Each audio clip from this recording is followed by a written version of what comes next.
আমি হ্যাংলা চলে এসেছি একটা দারুণ রেসিপি নিয়ে, পটলের দোরমা।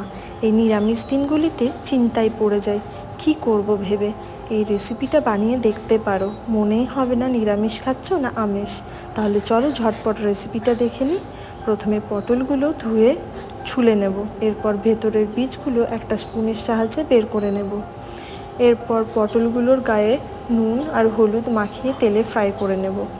এরপর পুর বানাতে লাগবে ছানা, আদা, কাঁচা লঙ্কা পেস্ট, চিনি, নুন, গরম মশলা, রেড চিলি পাউডার, জিরা পাউডার, কিশমিশ দিয়ে ভালো করে মেখে নেব।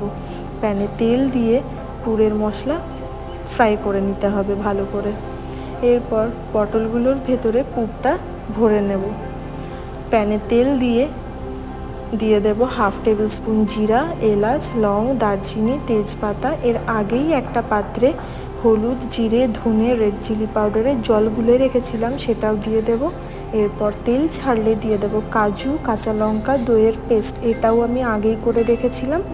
দিয়ে ভালো করে ফ্রাই করে নিতে হবে। দেব স্বাদ মতো নুন, চিনি, পরিমাণ মতো গরম জল দিয়ে 3 মিনিটের মতো ঢাকা দিয়ে পটলগুলো ফুটিয়ে নেব। দিয়ে দেবো ঘি আর গরম মশলা। এরপর গরম ভাতে সার্ভ করুন এই নিরামিষ পটলের দোরমা। খেতে অসাধারণ লাগে, একবার ট্রাই করো। আবার আসবো একটা নতুন ভিডিও নিয়ে। Till then, tata.